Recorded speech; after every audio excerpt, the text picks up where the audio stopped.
نماز اور تلاوت اور اذکار دل میں پڑھنا، دل میں پڑھنے سے کیا مراد ہے؟ کیا اس طرح پڑھنے سے زبان سے حرکت ہوتی ہے یا نہیں؟ اگر زبان کو حرکت دیے بغیر نماز اور اذکار مسنونہ پڑھ لیے جائیں تو کیسا ہے؟ ابو محمد ملتان سے۔ دیکھیں، نماز میں تلاوت کرنا، اس کے لیے زبان ہلانا ضروری ہے، تلفظ ادا کرنا ضروری ہے۔ ہاں، جہر نہیں ہو، آواز نہ نکالیں، لیکن ایسا دل میں پڑھنا کہ آپ کی زبان ہی حرکت نہیں کر رہی ہے یا ہونٹ آپ کے چپکے ہوئے ہیں۔ ہم نے دیکھا ہے بعض لوگوں کو ایسے کھڑے ہوتے ہیں نماز میں، بس پورا قیام اسی طرح۔ ابے بھائی، آپ نے سورہ فاتحہ کب پڑھی، آگے سورت کب ملائی؟ تو کہتے ہیں ہم تو پڑھ رہے ہیں، تو پڑھ رہے ہوتے تو ہونٹ تو ہلتے نا آپ کے۔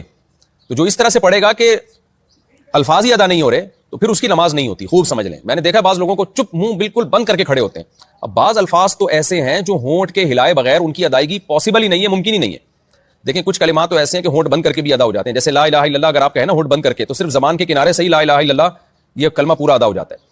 لیکن اور بہت سارے الفاظ ہیں سورہ فاتحہ میں آگے تلاوت کرتے ہوئے آتے ہیں جس میں آپ کے لیے ہونٹ کا ہلانا ضروری ہے، ورنہ وہ الفاظ ادا ہی نہیں ہوں گے آپ کے۔